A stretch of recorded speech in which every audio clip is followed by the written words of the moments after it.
네, 안녕하세요. 주식놀이터 김전입니다. 오늘은 특별하게 최신 경제 용어도 알아보고 문제도 같이 풀어보는 시간 가져볼까 합니다. 자, 제가 첫 번째로 말씀드리는 경제 용어는 바로 테킬라 효과입니다.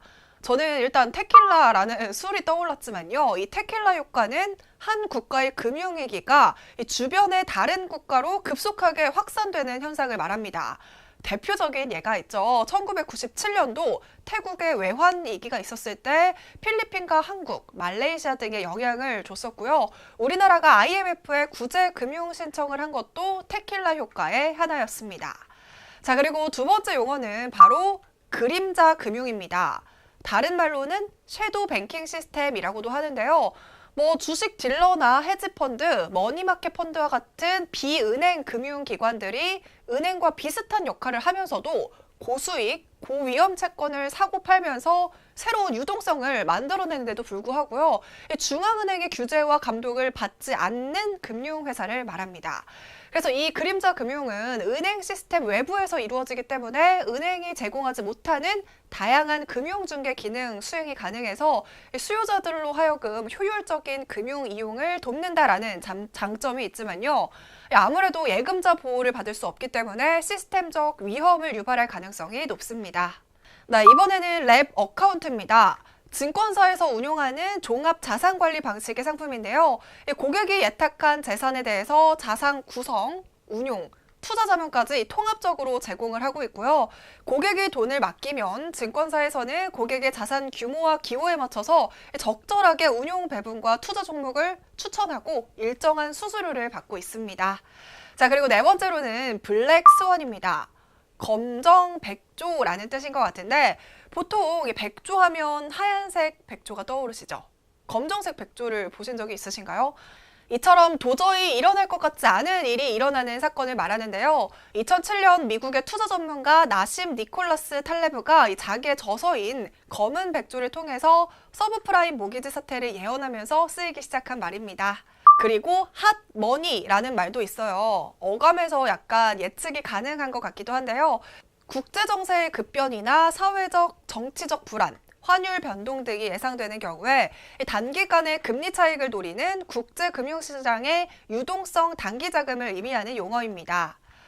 그럼 넛크래커라는 뜻은 무슨 뜻일까요? 이 넛크래커는 원래 호두를 이렇게 끼워 넣고 양쪽에서 눌러서 까는 기계를 말하는데요. 중국과 일본 사이에 끼어서 아무것도 하지 못하는 우리나라의 경제 상황을 표현하고 있는 용어로 사용되고 있습니다. 한 나라가 선진국에 비해서는 기술과 품질 경쟁에서 또 후발 개발 도상국에 비해서는 가격 경쟁에서 밀리는 현상을 지칭할 때 쓰이고 있습니다. 서킷 브레이커는 제가 예전에도 한번 말씀을 드린 적이 있었는데요. 다시 한번 복습하는 의미에서 설명을 드리도록 하겠습니다. 주식시장에서 주가가 급등하거나 급락하는 경우에 주식 매매를 일시적으로 정지하는 제도입니다. 코스피나 코스닥 지수가 전일 대비 10% 이상 폭락한 상태가 1분간 지속되는 경우 이 시장의 모든 종목의 매매 거래를 중단을 하게 됩니다. 그리고 20분간의 매매 정지가 풀리면 10분 동안 동시 호가로 접수를 해서 매매를 재개하게 되는데요. 1일 1회만 발동할 수 있습니다. 네, 이번에는 되게 재미있는 용어예요. 김치본드, 말 그대로 김치랑 본드의 합성어인데요. 외국 기업이 자금을 조달하기 위해서 우리나라에서 달러나 유로화 등 외화로 발생하는 채권을 말합니다. 자, 이제는 우리가 그동안 주식놀이터에서 공부했던 내용을 토대로 문제를 풀어보는 시간인데요. 첫 번째 문제입니다.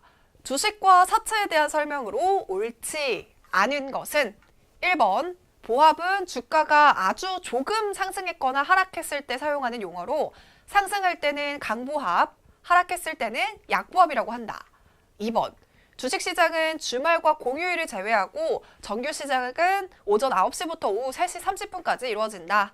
3번 ETF는 인덱스 펀드라고도 하며 위험이 낮은 만큼 주식시장과는 달리 거래소에 상장되어 있지 않는 상품이다. 4번 주식시장에서 주가가 급등하거나 급락하는 경우에 주식 매매를 일시적으로 정지하는 제도를 서킷 브레이커라고 부른다. 먼저 풀어보세요.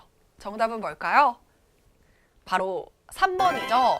ETF가 인덱스 펀드라는 것은 맞아요. 하지만 ETF 또한 거래소에 상장이 되어 있어서 투자자들이 주식처럼 편리하게 거래를 할 수 있도록 만든 상품입니다. 두 번째 문제 바로 갈게요. 두 번째 문제입니다. 다음 중 주주총회에 대한 설명으로 틀린 것은 1번 주주총회에서 행해지는 일반적인 결의 방법은 보통 결의이다. 2번 합병이나 영업 양도 등과 같이 주주의 이익과 중대한 관계가 있는 법정 사항에 관하여 주주총회 결의가 있는 경우에는 반대 의견을 갖는 주주가 자기 소유 주식을 공정한 가격으로 매수할 수 있는 것을 회사에 청구하는 권리를 주식 매수 청구권이라고 한다. 3번 특별 결의는 출석한 주주의 의결권의 3분의 1 이상의 수와 발행 주식 총수의 3분의 1 이상의 수로서 정해야 한다.